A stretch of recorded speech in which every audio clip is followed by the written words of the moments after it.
guys? Welcome to the First Responder Playbook. It's my pleasure to have Joshua Daniel with me tonight.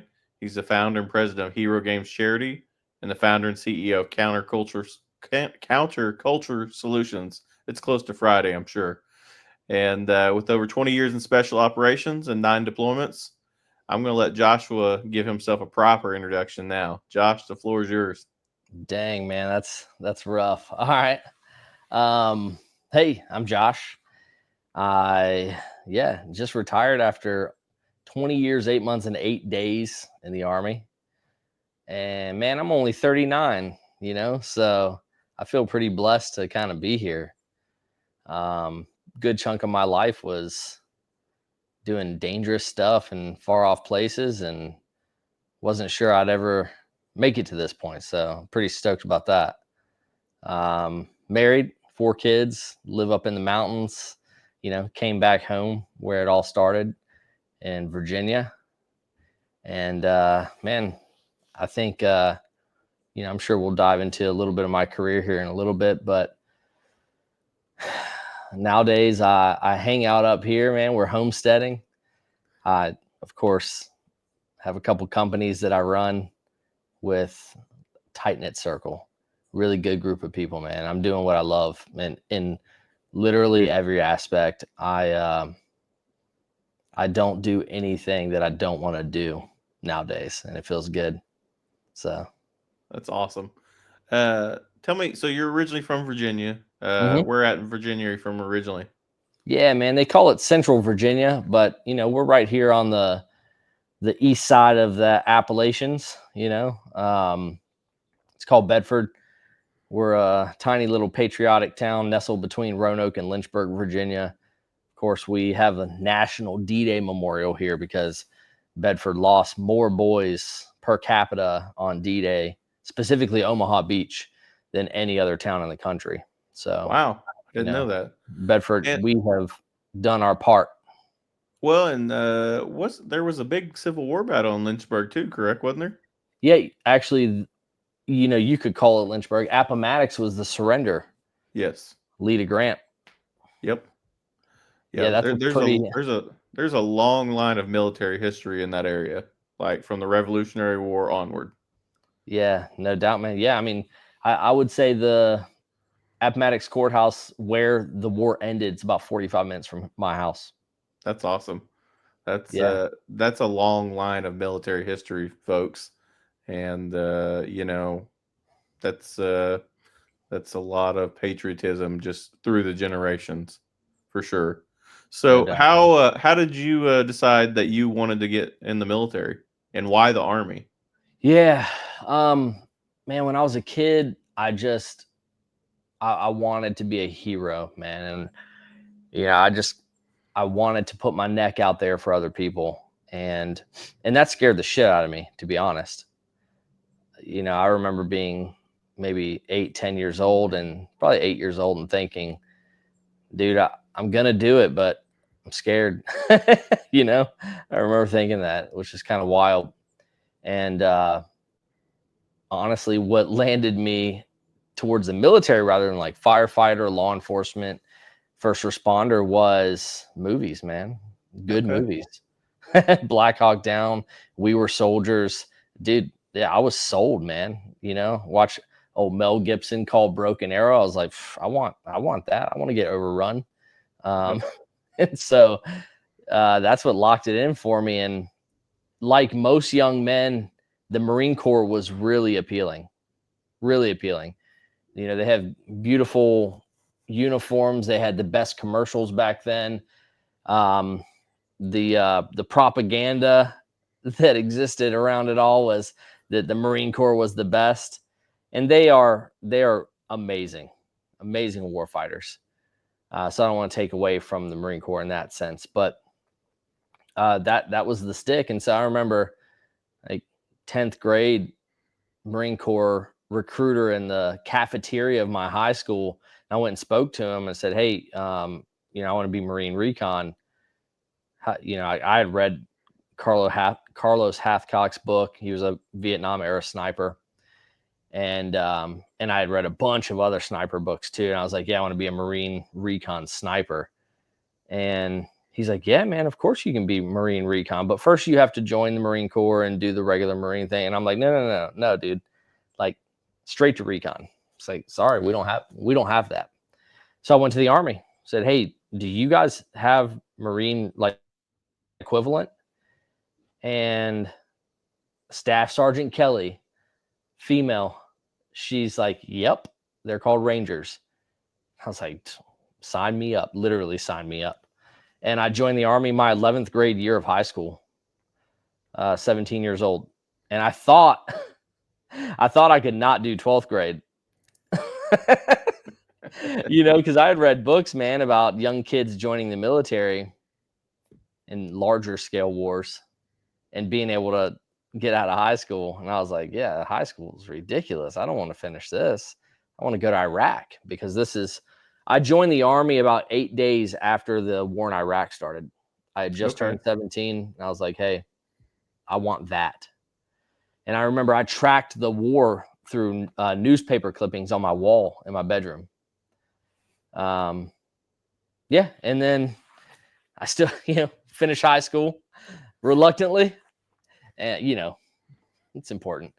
And then, Now, did you go to boot camp like before your senior year, or did you go like right as soon as you graduated? no, they wouldn't allow it. So I was in the delayed entry program, and I was just doing it because I wanted to do it. A lot of people suggested that would count as time towards my retirement. It did not, So I spent like 14 months in the delayed entry program just waiting to graduate high school, and then graduated high school, and I left less than a week after graduating. Wow. As soon as I could. That when you do the delayed entry program, was there like regular meetups and workouts for like people that may want to join the military? Like, how does that work for somebody that wants to do that? Yeah, that's what it was back then, man. I can't vouch for what they're doing nowadays, but yeah, we would meet up about once a month. I remember we did some basic land nav, a lot of PT. PT is an easy one, right? Physical training. You can organize a good, workout just about anywhere. So we did a lot of that. And for me, it was just being around soldiers. I wanted that. I wanted to see what they were about. I wanted to learn from them. I wanted to have an edge, so that when I went to basic training, I was prepared, and all of that was really important to me. Yeah, and I'm not military, so I'll start out with that. But being a police officer is very paramilitaristic, and when you first get in there, you're just like you're trying to fit in, but then you get a couple years in, and you're like, man, may hate that motherfucker, but god damn it, I can hate him, not you. You know what I'm saying? And it's a brotherhood. It really is. Yeah, that's fair, man. I do believe that, because at the end of the day, you're still in a very small percentage of Americans who said, "Hey, I want to serve. I want to give back." Um, yeah, it's a small percentage, and there's something, not looking at myself, but looking at others. I think there's something special there, when someone's willing to do that. Absolutely. Um, where did you do your basic training at? Fort Benning. Georgia. Yeah. Yeah, I believe I'm not sure what's going on with the name stuff. I think they changed it to Fort Moore, which is honestly awesome, named after Colonel Hal Moore, legend. I just talked about him, right? Yeah. We were soldiers, Battle of the Idrang Valley. But yeah, Fort Benning. Awesome. How did you went during summertime? How was the weather? It's hot, man. It's like Virginia's reasonably hot, and I got down to Georgia, and I'm like, oh yeah, man, this is the real deal. It's smoking down here, and that's a point of pride. We Yep. get to talk about how hot it was when we did this or when we did that, and yeah, it was hot, man. So you always hear the horror stories, and you kind of touched on it already, but they kept their promise of letting you get into special operations fairly quickly.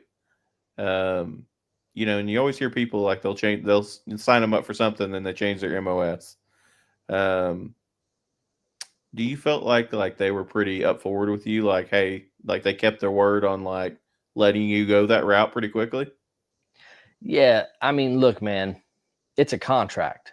Yep. So, from my experience, anyone that says, "Oh, well, I got screwed and they did this or that," they're not taking accountability, man. I was 17 years old.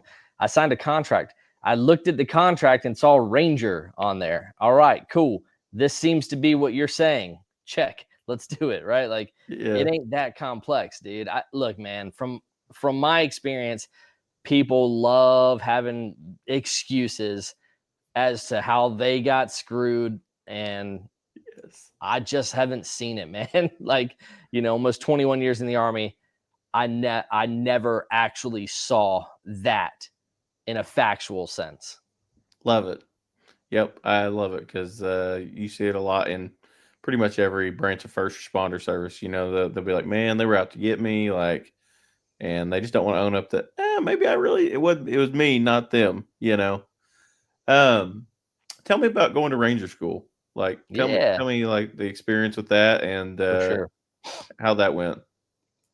So the first thing that you do in order to get into the Ranger Regiment is now called Ranger Assessment and Selection Program, RASP. When I went through, it was called the Ranger Indoctrination Program, RIP, and they changed that around 2010. So that's your first barrier, right? You go through basic training, then you go to airborne school, learn how to jump out of an airplane, and then you go to RIP. Again, this was 2004, so I'm not speaking on what it is now.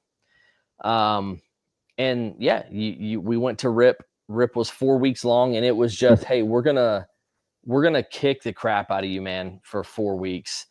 And we started with over 300 dudes, and I'll never forget that we graduated 65, right? So it's Wow. it's just physically demanding, right? A lot of running, a lot of rucking, a lot of mind games, and just a lot of people quit.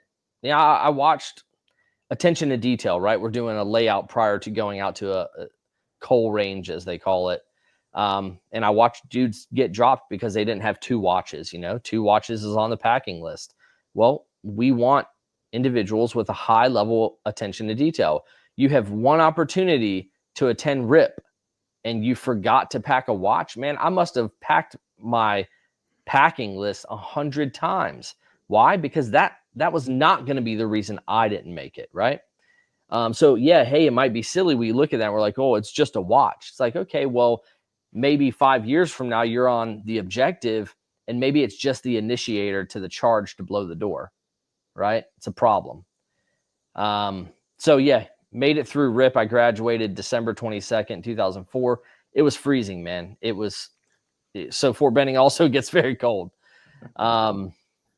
Yeah, and then I made my way to 1st Ranger Battalion. Now, you don't get a chance to go to Ranger school until yourself in the Ranger Regiment. For me, it was wartime, so I was in Iraq by August of that year. So I got Wow. to the battalion in January, and I was in Iraq in August, Baghdad, and that was quite an experience. But came back from Baghdad, and I had a very high PT score, so I was able to pass my peers in the what we call the Order of Merit list, OML.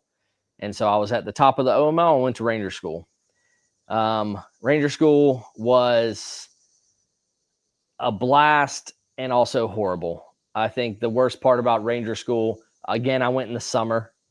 I think I was there from May to August because I recycled Florida Face. I did Florida Face twice. I loved it. But it was so smoking hot, right? You walk forever, you live outside. It sucks, man. It sucks. You don't eat much, you don't sleep much. But I was proud to be there. I was stoked. I knew I would get one chance to do it, and I went there and I gave it everything that I have or that I had, and went through phase 1, which is called Derby phase, reasonably well. I think, didn't have any hiccups there. Got into mountain phase, and I'm from the mountains, dude. Like when I navigated us everywhere. I was always the point man in mountain phase if I wasn't a team leader. And so I really built a reputation in mountain phase. And alongside a really close buddy of mine at the time, Matt Best from Black Rifle Coffee, we were straight up bros in Ranger School, so much that we recycled together. But yeah. And then, so we crushed through mountain phase, get to Florida phase, and I recycled Florida, man. Just some bad decisions on patrols. I was 19 years old, dude, just doing my best. So I recycled Florida phase, which, the worst part about that was not doing Florida phase again, because I don't know, man. I knew the script, right? We're just going to do that again, but better. The worst part was that I had told my girlfriend at the time, who's now still my wife, it's like, listen, when I come back, I'm going to marry you. And that was the worst part, bro, was you get phone calls after, and she's expecting hey, I passed, I'll see you in 4 days. Now, hey, I failed, I'll see you in like 26 days or whatever it was. So yeah, man, did Florida phase again and came back, and I married her like 2 months later. I held up that promise. That's awesome. Where did they put you? Like, once you got done, you finished school up, you get married. Did they give you some time off for marriage at least? I actually graduated Ranger School right in the middle of a deployment for the rest of the platoon. So they had deployed, and I came back from Ranger School, and the rear detachment commander was like, hey, man, we're not going to send you. It doesn't make sense to send you. These are short trips anyway. We're talking about 4-month trips. So like, we're going to send you, by the time you get there, you might have a month left. So he kept me back, which was really nice, man. I got to enjoy my new wife, get an apartment, get everything established, right in time to deploy again that would have been 2007, to deploy again in April. That's awesome. So you end up doing 9 deployments. Yeah. What's some things that you can talk about that you enjoyed or dealt with, like, while on these deployments? Yeah.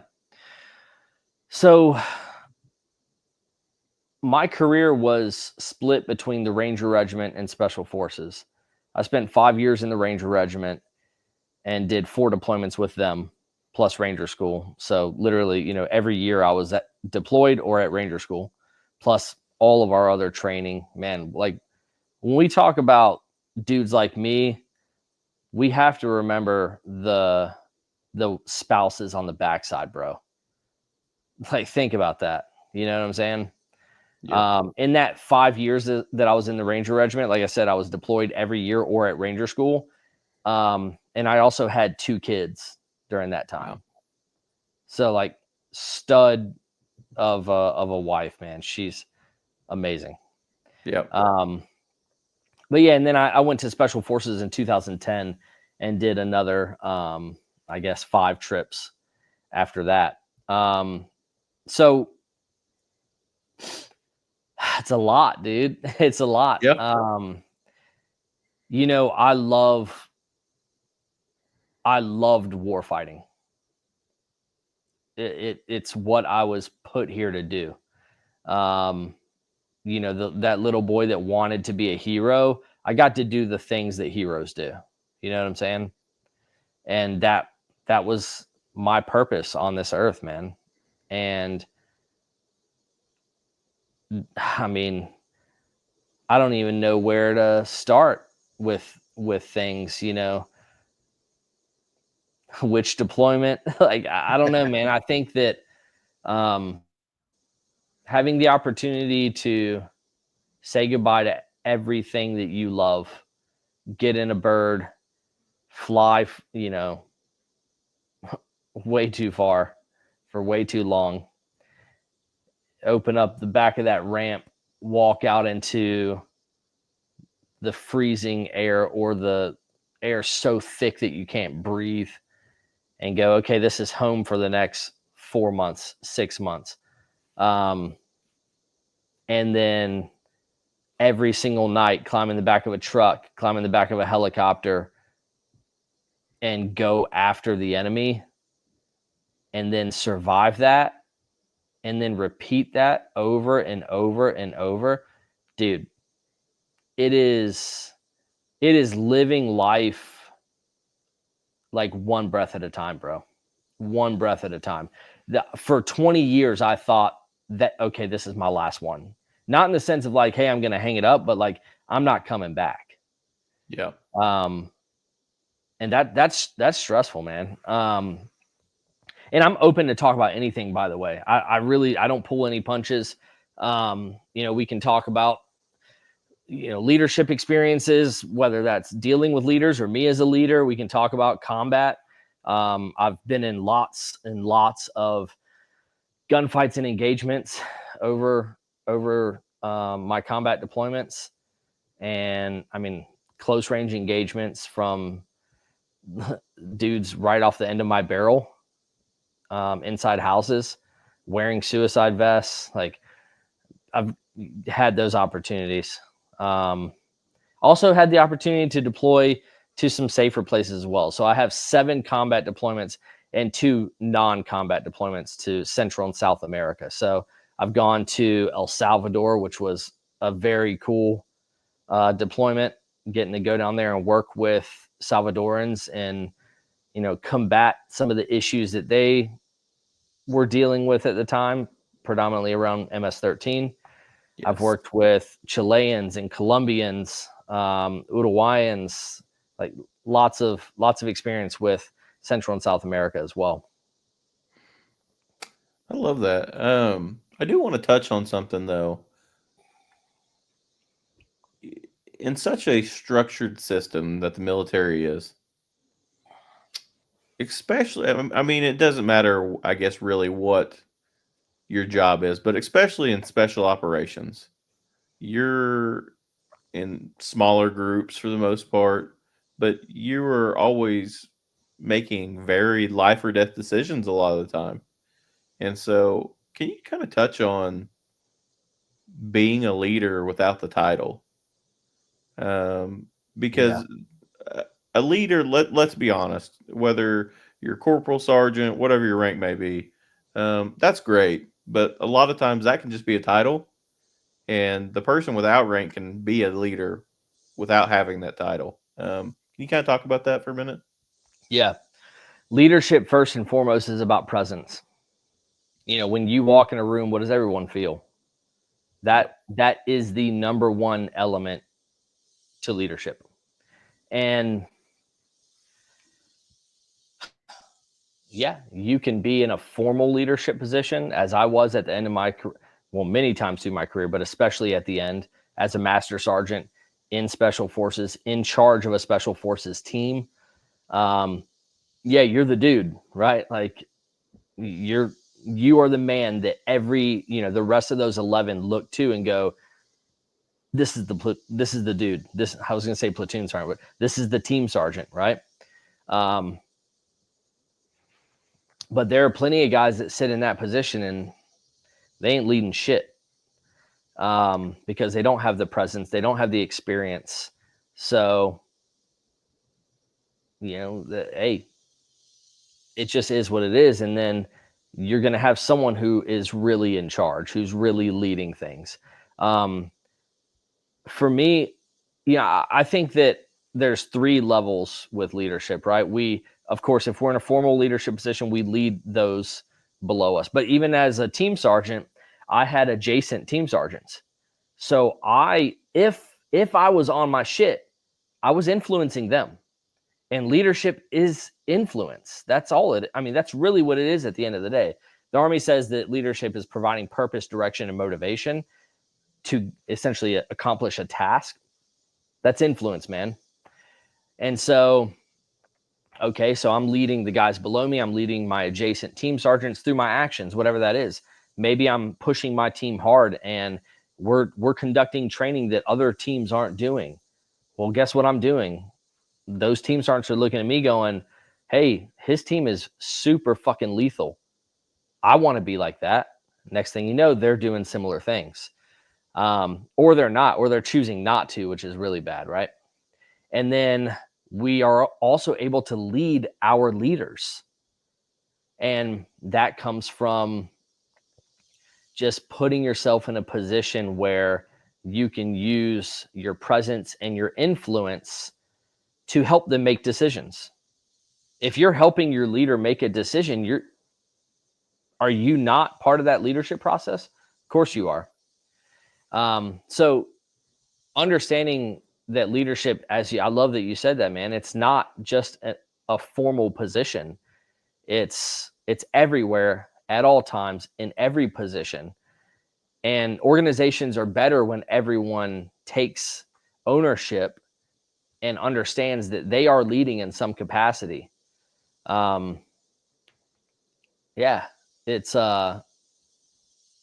there were many times when I was not in charge of things, but the boys came to me and said, hey, JD, what do you think about this? Is this right? Are we doing this right? Do you think the actual leader is doing this right? And listen, that is a dangerous place. And if you're in that position, we used to call it like a shadow governor. If you're that shadow governor, you better fucking have some integrity and you better support your leaders as long as they're operating within the parameters, right? So they're not doing anything that's illegal, immoral, or unsafe. That was it for me, right? Hey, I might disagree with my leadership, but as long as they're legal, safe, and moral, they have my support. You deviate from that, you're fucking done, dude. I'm coming. Yep. I wholeheartedly agree because you're right. A lot of times, you'll have those people that come to you and they're like, "Hey, man, I'm trying to shake the pot a little bit," and you got to be the person that says, "Hey, like they are they're doing the best they can within their constraints," and you can clamp down on that dissent pretty quickly as the unofficial leader, and by saying, "Hey, listen, that's our chain of command, and we're going to follow it." 100%, man. Yeah, and I mean that's loyalty to the team, dude. Yep. You can dislike your leader, you better be loyal to this team. Yep. Absolutely. So, how do you feel that taking on these leadership responsibilities? How do you feel like it helped you during your high pressure situations that you were in? Early on in my career, I was just I was curious, I was hungry. Even to the point where when I was a young E4, so I was not in a formal leadership position, my squad leader used to make fun of me. In a Ranger squad, you have two fire teams. So you have your Alpha team leader and your Bravo team leader. So I'm an E4. I'm not a team leader at all. And my squad leader used to call me the Charlie team leader. And in a degrading way. And the team leaders, from what I remember, they kind of felt the same way. And it was because I was eager, man. I wanted to be the best dude in that squad. And maybe those fucking team leaders didn't. And so as I look back, that curiosity, that hunger, that determination, it was expediting my learning at 1,000 times faster than my peers. I'm not saying that I was 1,000 times better than my peers. I'm saying that because I was curious and hungry, I was just taking in thing, man, where, other guys were okay with just kind of dialing it back. I wasn't. And that's why, oh, there goes the fucking Charlie team leader again, trying to do this, trying to learn that. It's like, yeah, dude, I'm hungry. I want your job, bro. Not in a bad way, but like, I want your job. And I'm ready to take it, by the way. And so that mindset, dude, it gave me a Rolodex of lessons that when I did become a fire team leader, I was like, yep, I've seen this. Oh, well, yeah, I've not been a fire team leader before, but I watched one do this, right? And then it just kept going through my entire career. So by the time that I was a team sergeant, I'm getting rated number 1 in the company as out of all 8 team sergeants, or I guess 6 team sergeants. That was rightfully earned, man. You know, you're competing against other special forces E8s. That is, dude, that is high, heavy competition. And I'm getting rated number 1. Why? Because, dude, I was in that Rolodex. I've seen this before, right? So yeah, it was the mindset that, dude, we don't have a lot of time. This might be the last one. I'm gonna do it right. And then, dude, you roll that up over 20 years, and it's like, holy shit. This Yes. roll, I got like 6 Rolodexes. You know, it's funny you say that. I was actually just having a discussion with my mom the other day. Me and my brother's 7 years older than me, and he got every athletic gene in the family. I got the brains. He was actually really smart to me, but you know, and you know, my brother was a college athlete. Like I topped out at like 5'10", you know, and so even though those athletic genes skipped me, I did pick up on being super competitive. And so it didn't matter if it was, you know, reading a book or academic team or whatever it may be, playing Madden with the buddies, like I don't like losing. But I always want to improve myself in whatever I'm doing to be the best. And so then when I get into law enforcement, I was blessed to have a very young mentor that was out there shaking the bushes, man. He was always writing search warrants and kicking doors in and chasing bad guys. And I'll never forget, he's like, "Man, you're too smart to be here," because I worked at my hometown. And I was like, "No, man, like I want to be a cop." And he's like, "Yeah, but you need to go somewhere bigger." And he took me under his wing though and showed me like how to do a lot of these things that a lot of cops are afraid to do, like write your own search warrant or like, you know, go kick doors in. And so that's what I did all the time. Like I would go make contacts with these bad guys and, hey, look, I found, you know, a gun with some dope. And then that leads to a search warrant. And so I started building that Rolodex up. And then I go to the next agency a little bit bigger and I'm doing the same thing. And, you know, I get to a point to where like, I'm like, okay, like I want that next challenge. And, you know, now I'm 10 years in and, you know, I'm fixing to actually be, surprise world, I'm fixing to be a police chief. Hell yeah. But it's not because it comes without challenges, but I really am, I want that challenge of, okay, now it's on me to run a department. Like I don't, I don't shy away from that. Not saying I'm going to be perfect by any means, but you know what? I'm going to show up every day and give it 100%, and we're going to get after it. And you know, I just had a talk with a buddy today about that, and he's like, "Man, you got a good gig. You need to stay here." And he's not wrong. But you know what? I'm never going to be satisfied until I get to that position and say, it's not for me. But you know what? There's a very good chance that I'm going to get in there and be like, you know what? This is me. I'm built to lead people. And we're going to go get an agency of, you know, butt kickers and go catch bad guys. Like, and there's way more to police work than just catching bad guys. Like, I'm actually a huge proponent of community policing to go with proactive policing. But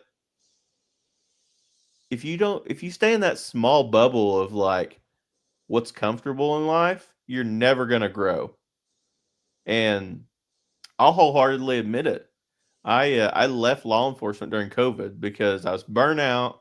I was in a street level leadership role, but there wasn't any room for advancement beyond that at the agency. There's the whole pandemic going on, and I'll never forget somebody's like, "Hey man, take over your own insurance agency." Terrible decision to go to a fully commissioned job during a pandemic for anybody that ever wants to listen. But I failed. It went fucking terrible. They put, you know, Tulsa Metro is probably 2 million. Tulsa itself's probably 200,000. And they're like, "Hey, we're going to put you in Tulsa." Sweet. Big town. I'm going to sell tons of insurance. Well, they put me in the part of town that probably has people that has actually no insurance. And then they expect you to sell like a ton of insurance, and it went terribly. Like I failed. But you know what that did is I get back in law enforcement and I'm not satisfied. Like it's going good, like everything's fine, but I'm not like I never want to get comfortable. And so I was like, you know what? A buddy of mine's like, hey, I'm getting my master's degree. I'm like, well, fuck, if he can do it, so can I. So I knocked it out in a year and got my master's degree. And I finished that, and I'm like, I'm gonna get my doctorate degree. Like I don't got kids yet, I don't have a wife yet. And a year later, like I've got a year left on it. And no more reason than, you know what? I want to. Because I'm a lifelong learner. Like there's so much you can take in like these leadership classes that you take, because that's what I'm doing my doctorate in, strategic leadership. Nice. And so when I saw your profile, we'll get into that, of you doing mentoring stuff and coaching. Like that's actually what my concentration is leadership coaching. And I will never tell somebody, hey man, you need to stay where you're at in your comfort zone. Like you may fail at something, but you're going to bounce back harder because you learned from that failure. And you may go out there, knock it out of the park, and be the all-star the first time. But you're never going to know if you don't take that risk. And I mean, I'm with you. I'm 100% like on board with that, because you got to lead by example. And like if you're afraid to take that next step, then those people beneath you are going to do the same thing, and they're going to get comfortable, and that doesn't breed a good environment for like growth and development.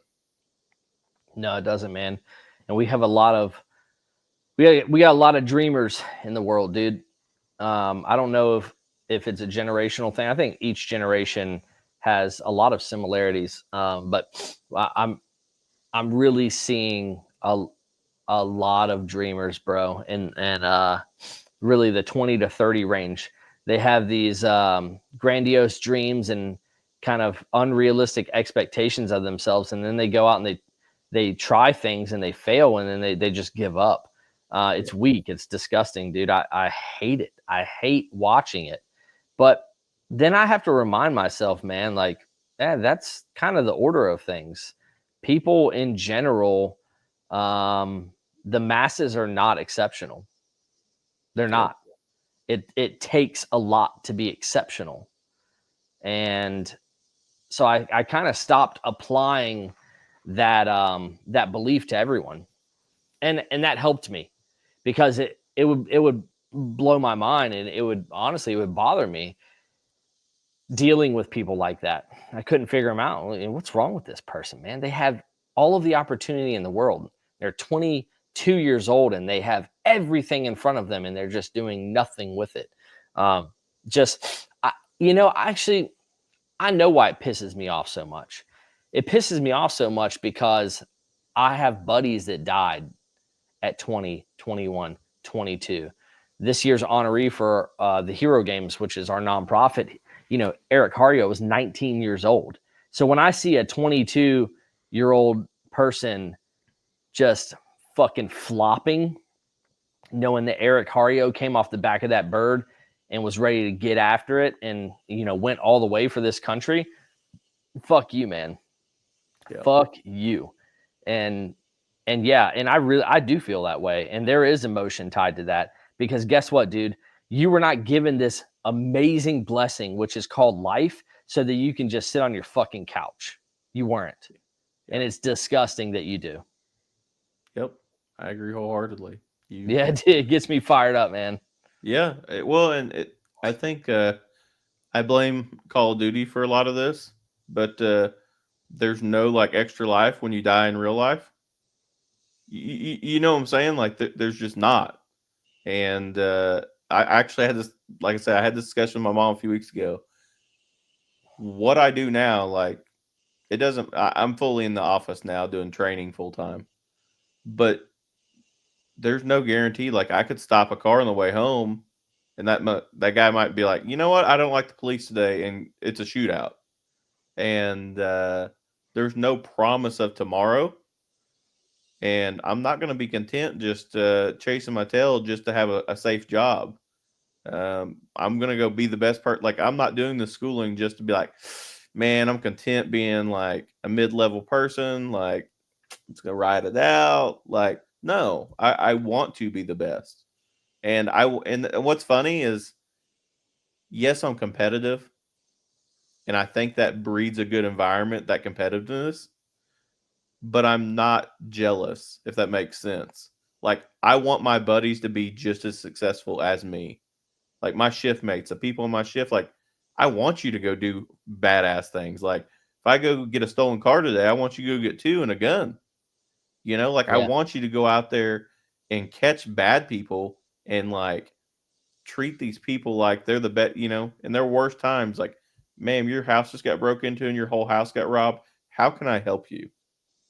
And I want them to go out there and shake them bushes, work these informants, work these pawn shops, and go get their stuff back, because that's what we do. We Yep. solve people's problems. And it's not like, hey, we got to be better than each other, but we got to be competitive to push each other. Right. Yeah, that's a great perspective, man. What you said there, as law enforcement officers, you solve people's problems, because that's not the general consensus about what law enforcement officers do. And I'm a huge supporter of law enforcement. I had a meeting with my sheriff today, actually, with the tactical team. Um, we're gonna be putting in some work together, and I can't wait to do that, dude. Right? Really, really stoked about that. But that's not the general consensus. I don't, it definitely ain't what's in the news, and I haven't heard it much out of law enforcement officers' mouths of, hey, we help you, we get you through your worst day, right? Like, most people's interaction with law enforcement officer is getting pulled over for speeding, um, and that's not a very friendly experience. I think No, community law enforcement's huge, dude. When I see my buddies, because I've got buddies around here in law enforcement, when we were at the gym the other day, because I coach at my brother's gym just for fun and to be part of what he's doing.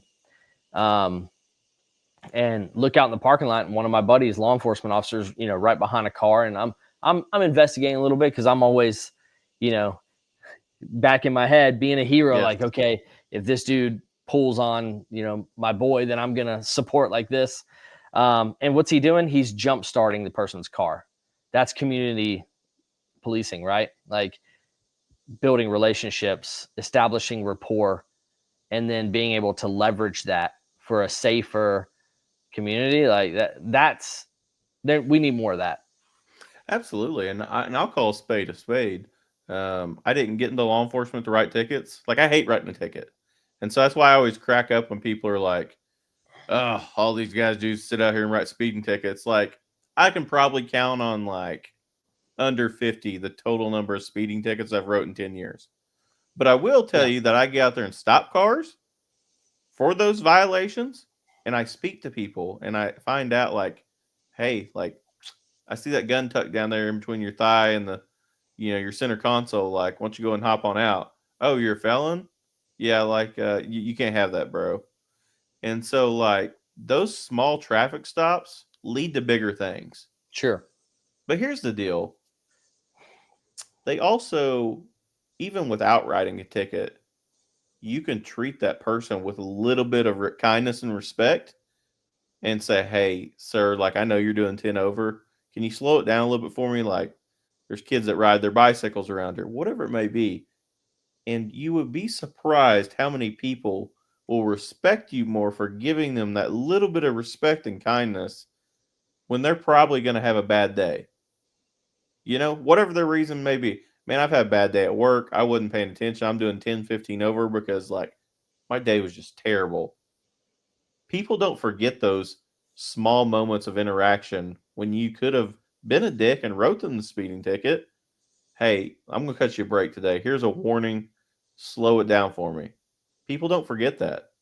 And Right. what cops need to realize is treat those people with respect and kindness. Like, there's a time and place that you got to handle business, but 95% of the time, you should be a respectful person to these citizens.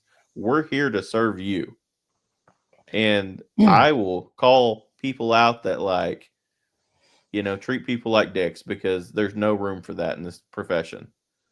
But I also call out the public that thinks we don't sit there. They think we go to Taco Bell and sit there for 6 hours, because we're out here doing work that no one else wants to do every day. We're getting No our doubt. hands dirty. We're shaking the bushes, and we're letting you sleep safe at night, plain and simple. And I'll never forget. I was laughing.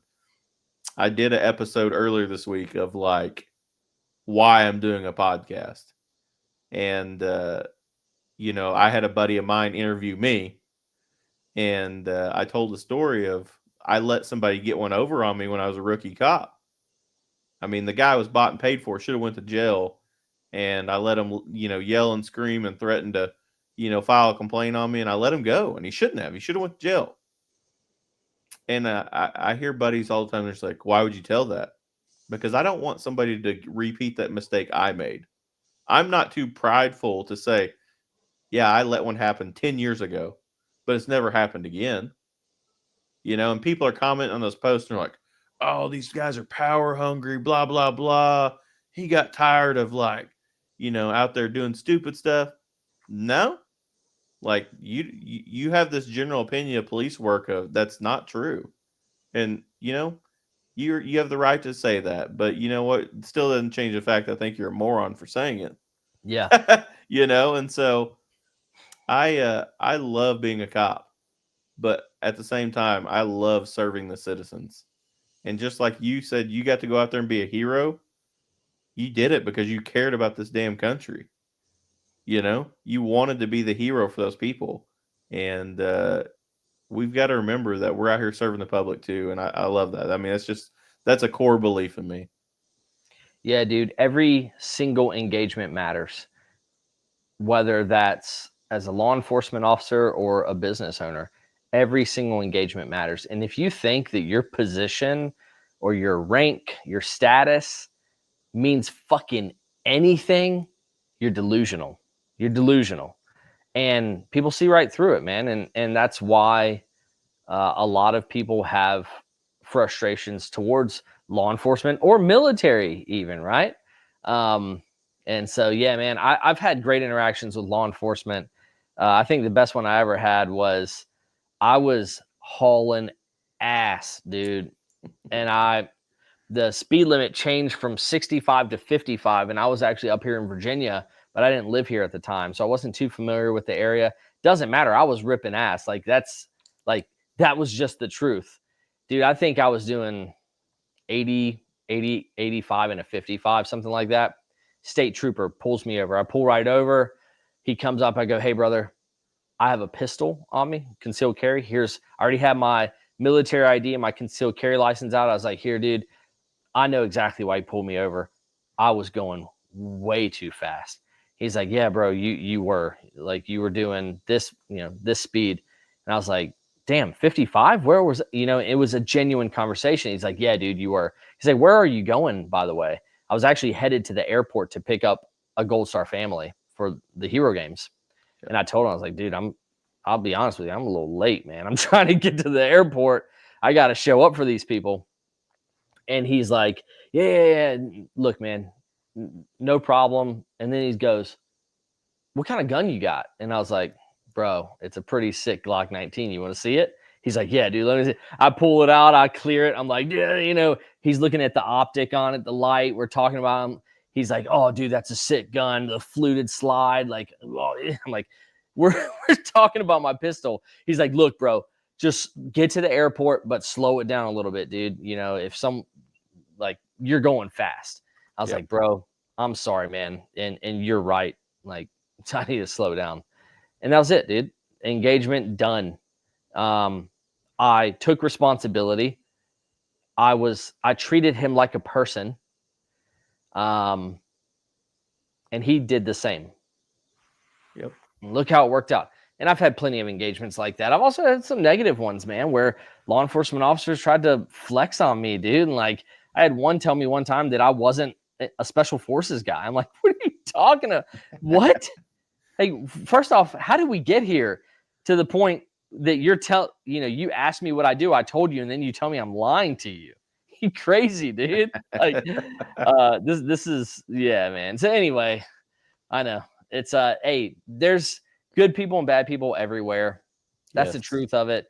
And yeah, thank God we have law enforcement officers that are willing to go out there and hold the line for us, because there's a shit ton of criminals that want to do some really bad things, and they ain't gonna get away with it because of law enforcement officers.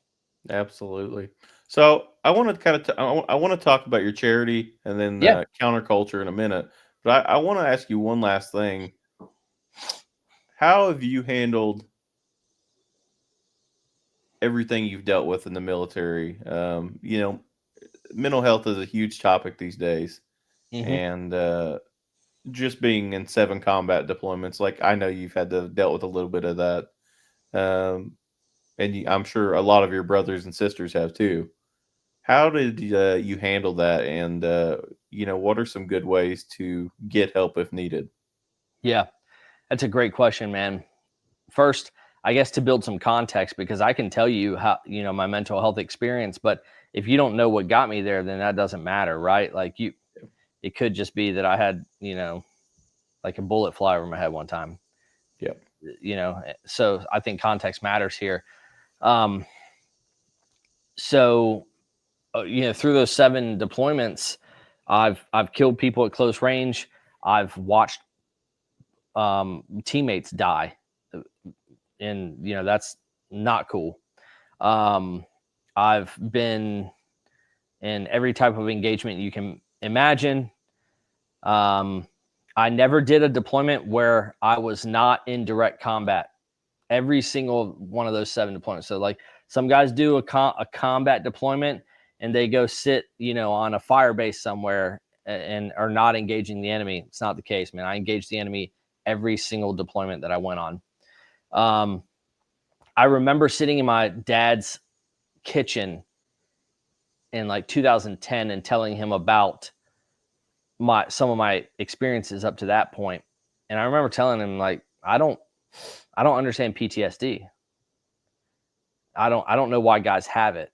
And I also don't know why people don't talk about these things. And then time passed. And around 2016, I was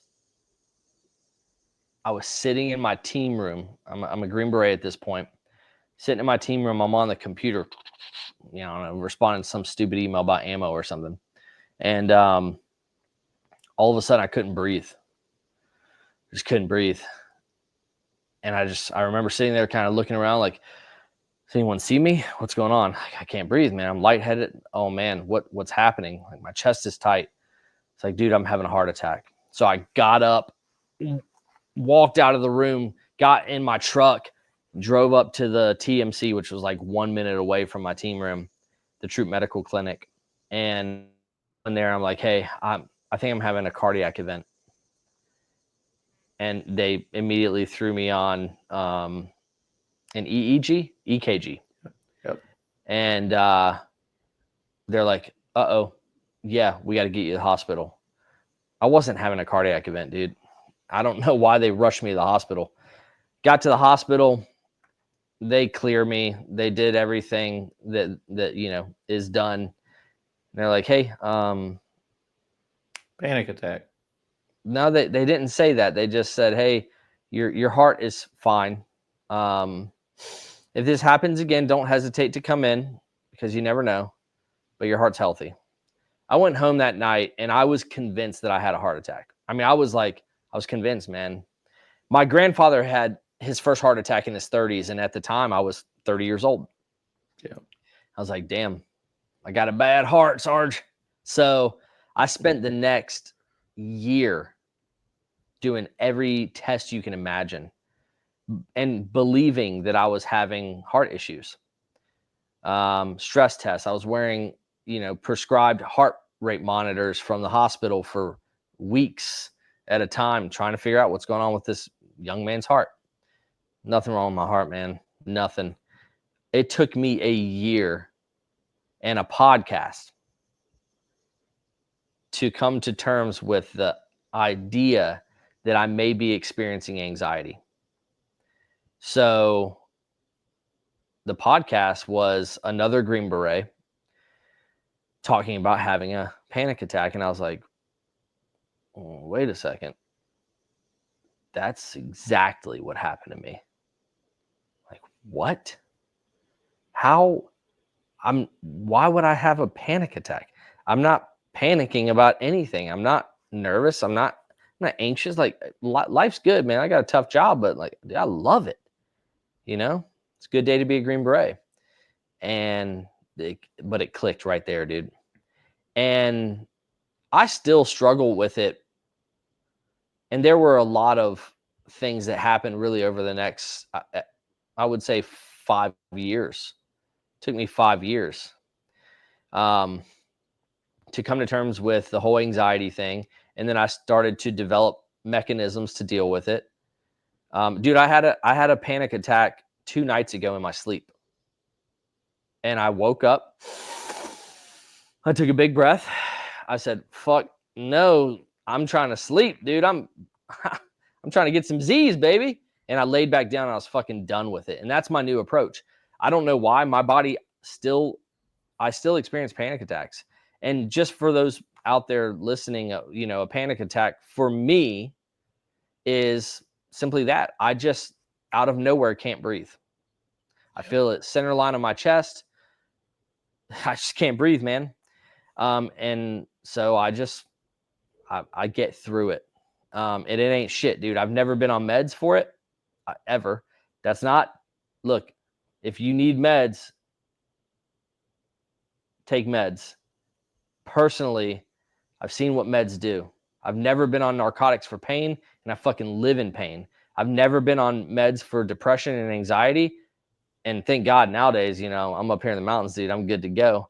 Still having these damn panic attacks for whatever reason. But it fucked me up, dude. And you know what? The hardest part was there was no one around me talking about it, but there were other dudes experiencing it. That was the hardest part. I just needed another dude like me to go, hey, bro, this shit happens to us, man. It's okay.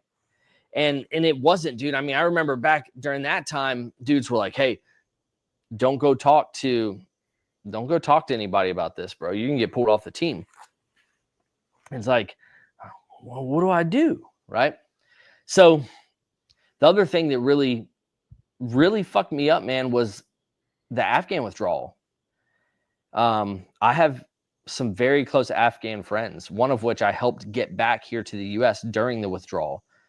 I also have a podcast that's called the Catalyst Collective. In my very first episode, I started the podcast for him because I wanted to get his story out there and raise money. And we raised $17,000 for him. So when we got him here, I Venmo'd him that money or however we got it to him and gave him a good start here in the United States. And now he just got his CDL. He's a truck driver, bro. He's living the American dream. Just amazing. But that awesome. Withdrawal, it fucked me up, man, because I wanted to be there. I needed more. I needed another trip, and that trip was gone, and I wasn't going to get any more. And coming to terms with that was tough, and all of the loss surrounding it. The whole political situation, I don't give a fuck about that, man. I don't put any faith in politicians. Of course they're going to fuck that up, right? So that part, whatever, dude. Okay. But what really bothered me was knowing I was never going to get to taste war again, and coming to terms with that was tough.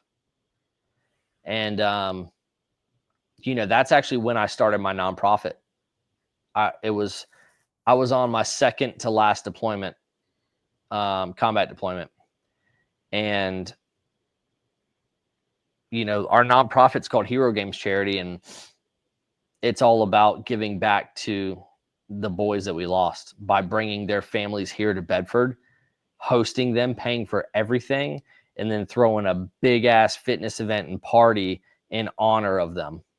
And we choose a new family every year.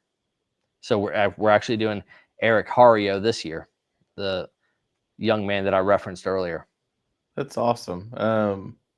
how did you what made you decide to start that out of the blue? And how do you do fundraising for that, or like I want to help you grow that? So like, Yeah, how do you go about growing that? it's grassroots, man. We have no big donors. We have no big help or traction anywhere. Nowhere. Everything is local. Generally speaking, we have people that come from all over, man. We've had people that come from Washington, California, Texas, Florida, New Hampshire to come do this event, and so it's not local in that sense, but it's local in the sense that we built it here. Everything comes from here. It's the local auto body shop that gives us $500 every year loyally. They never miss. It's the mom and pop farm that donates meat so that we're able to feed the family and then throw our big party and feed everyone. That's what it is. Why did we start it? It started just between myself, my wife, my brother, and his wife. They own a CrossFit gym here in Bedford called Sharp Top CrossFit. And, it started with actually me challenging their gym.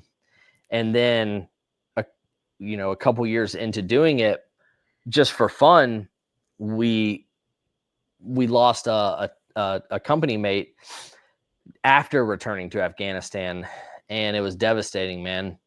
And I was like, hey, let's charge people money for the hero games instead of just having it free and open. And let's take that money and give it to her, give it to the surviving spouse. So we did.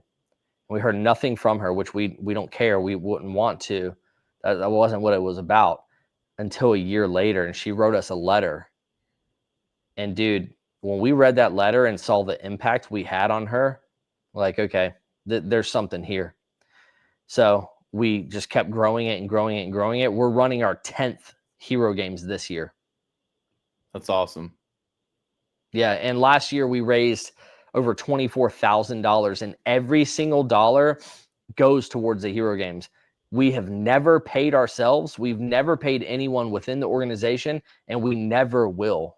One of our core values is money is not a core value. So everything is grassroots. We put in the work for free.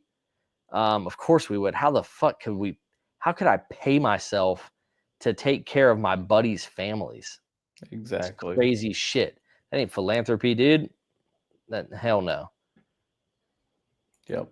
That's an awesome cause, and I'm definitely going to link that in the episode description for you, and give it a share on my Facebook page and stuff, so that way we can help spread your message for sure. I think that's a great cause. So Thank you. tell me Hey, tell me real quick, about yeah. I'm sorry. On that point, we have a 7-minute YouTube video that, dude, this local videography team put together last year for free.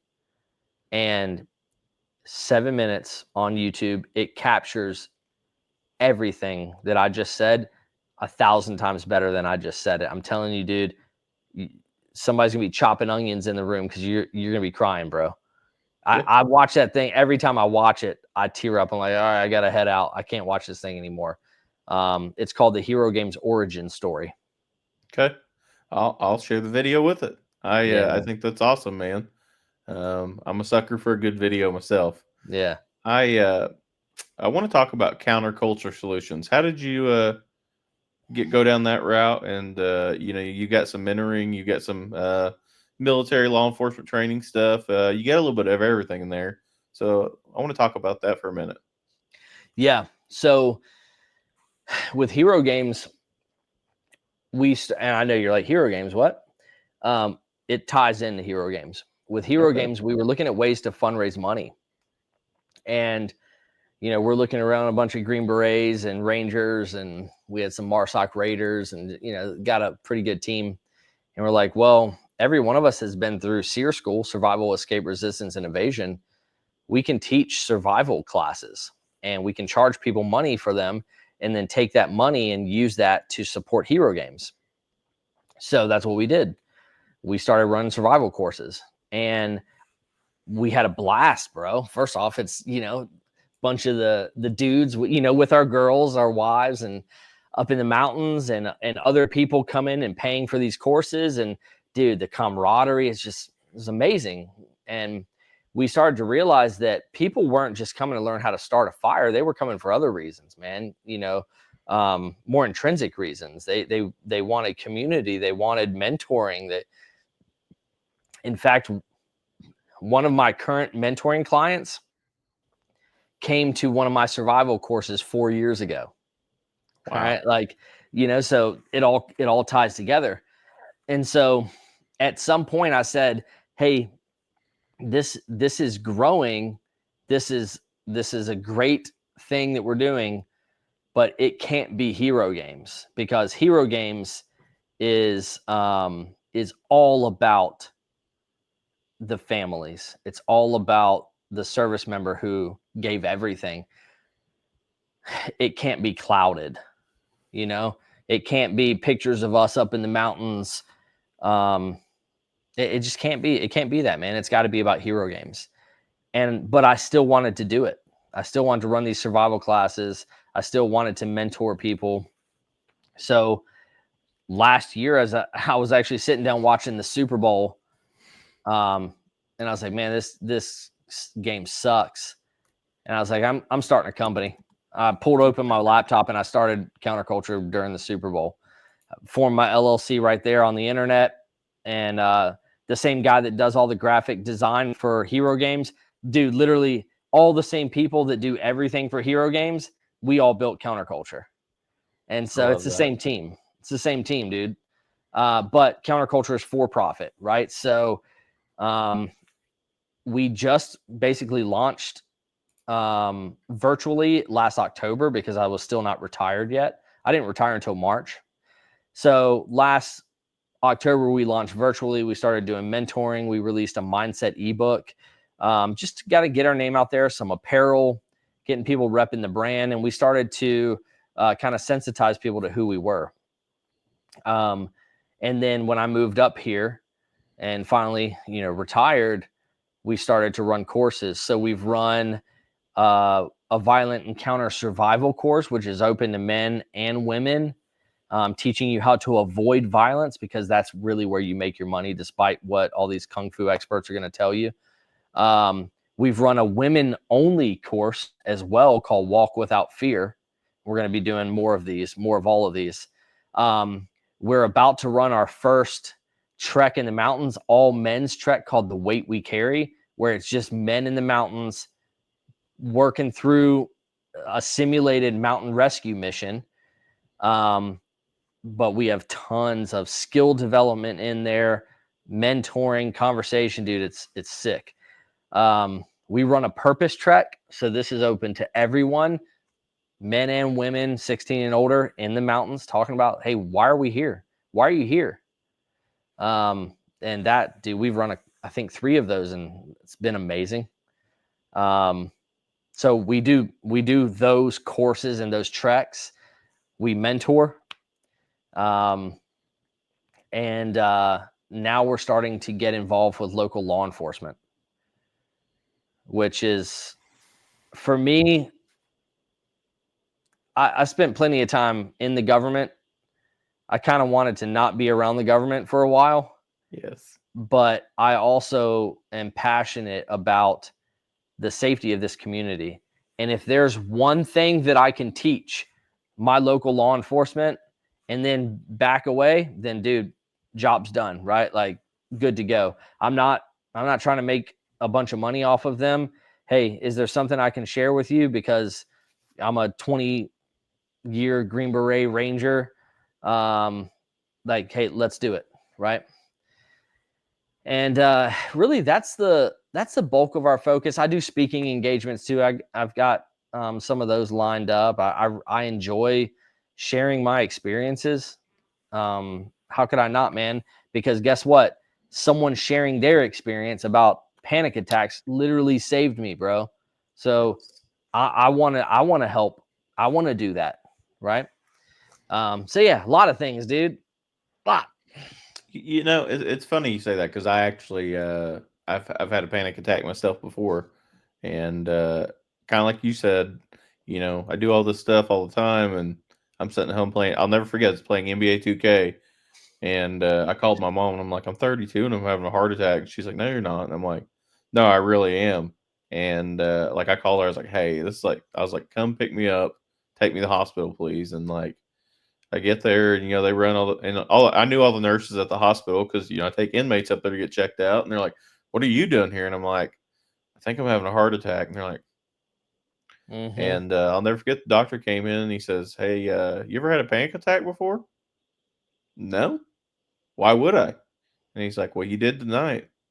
And I was just like, and it took a while of me working through it to get better, but it happened, and I don't want people to go through that. And so if there's a little bit of me that can help other people out and say, "This is what I went through. I don't want you to go through it." Talk about these things that I mean, it really is. It truly is like a dam. The things that a lot of us see in military, first responder world, you get to a point that dam's going to break whether you want it to or not. And you kind of got to get some of that stress out beforehand. Otherwise, it's going to break and it's not going to be pretty. And so I'm all about that, man. Um, I loved what you said. I'm actually working on my International Coaching Federation certification right now, and intrinsic versus extrinsic values. I pick up on nerdy words, man, and I love that because I might tell you that my extrinsic value is, I love going to work every day to be a cop. That's cool. But my intrinsic value is I love going to work every day to help people. And in my current role, I love going to work and helping officers get better with training. Those are a little bit different if when people realize that. Like, Oh yeah, it's yeah. cool to be, and when you're wanting to help people, you really have to get in those intrinsic values of why. And I love that you recognize that and are able to reach into those with these different events, because here's the deal, those people that show up to those events, those are the ones that want the help. Mm-hmm. They're the ones that want to get better. And I give you a wholehearted respect for that, because I don't want to call it a market because I know that's not your main goal, but like, there's No. a space out there to help people. And whether it's you on the military side or me on the first responder side, hell, that's why I got the damn podcast. Like, I want to get these stories out here to help people, whether it's training, whether it's real life stuff that's happened, whether it's leadership topics on, like, I just interviewed a guy the other day that was I think he was the president of like Sony International, and he was like, "Man, I don't know how I'm gonna fit in on a first responder podcast." And I said, "Hey, you definitely will, because I want to hear your leadership stories." Yeah. And I said, and he's like, "Well, yeah, now that you say that, like, I can talk about that." And I said, "Exactly. That's gonna translate over, man. The first responder playbook's just a title, but those ideas behind it, that's what people want to hear." And I love what you're doing, man. Yeah. So if I can help out in any way to help share your message, I'm here for you. Yeah. So Thank you, bro. I want to touch on one last thing, because I know we've kind of ran long, and I want you to enjoy your time off. Um, the podcast, man. Let's talk Yeah. about your podcast. Oh, yeah. It's called the Catalyst Collective. It's the voice of our three organizations. So Sharp Top CrossFit, which is the genesis of all of it, right? It's my brother and his wife's gym, Johnny and Ariel Hammonds here in Bedford, Virginia. My wife and my brother and Ariel, like, they're my best friends, and my kids, they're my best friends. So, we do everything together. I coach at their gym. We are all four board members, the only board members of Hero Games Charity. We're also four of the six founders of Counterculture. So the Catalyst Collective is the voice for those three organizations. Look, man, I don't put any pressure on the podcast, right? There's no, hey, I'm trying to hit these numbers, I'm trying to get this many episodes out. It's a it's a forum. It's a way for us. It's the voice, right? So how it started is the essence of the podcast, which was, again, helping my Afghan friend get here, right? And using that podcast as a way to spread that message, raise money. I would say this with that, on that same note, excuse me, the same kind of thread is the Gold Star family's story. So every Hero Games, we pull the Gold Star family in, and, well, at least since we started the podcast, and we go, hey, tell us your story, tell us your son's story, your husband's story, whatever. And man, those are powerful episodes, bro. I mean, beautiful, beautiful stories, dude. And you can just, you're there. You're there. You can feel the emotion. You get to know the name. You know, you feel like you should walk away knowing, like, feeling like you know that person, because you just listen to their mother talk about them for 3 hours. And then, you know, aside from that, man, we use it to create awareness, to share information, etc. Yeah. So the Catalyst Collective. Love it. Where can they listen to it? YouTube, pretty much any streaming platform? Exactly. Yeah. YouTube, any streaming platform. We're on Facebook. We're on Instagram. That's about all we do with social media.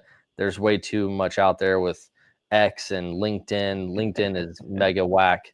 A bunch of people just, like, you know, kissing each other's butts at It's the an echo same time. chamber. It's ridiculous, bro. I hate LinkedIn. Someone told me, oh, you need a LinkedIn. I created a LinkedIn. I was on there for like a month, and I was like, I'm out of here. Dude, I'm out of here. It's a bunch of people, just like I said, yeah, echo chamber, and no one's even helping each other. Yep. I don't know. That's probably wrong. I'm But yeah, gonna off air. I'm gonna get you in contact. I think there's a big police trainers conference that you should look into for next year to share your message. I think you would be very well received with what you're doing, and I'm gonna get you in contact with them because I've had a couple guests on there from there, and I go every year. But nice. um, they have some people like you that share similar stories there, and like how they can relate to law enforcement.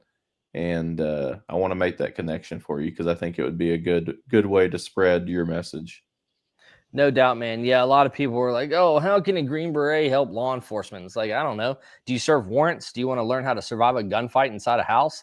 Because I've done that a lot. Do you want to Yep. know those things, or do you not want to know those things? Because I can die up in here in the mountains with them right here. I don't want Yep. to. That's why I'm trying to talk to you about this. But you're Yep. resistant, dude. Trust me. I've faced resistance. I have faced resistance, which is crazy to even think about, man. But yeah, I'm That's interested. awesome. That's awesome. Well, Josh, I don't want to tie you up. If somebody wants to reach out to you, what's the best way to do it? Yeah, man. Best way to reach out is go follow Hero Games Charity on Instagram and Facebook. It's at Hero Games Charity. And go follow Counterculture Solutions. It's at Counterculture Solutions. Don't just type in at Counterculture because you're going to get a pretty big douchebag company. That ain't us, man. At Counterculture Solutions.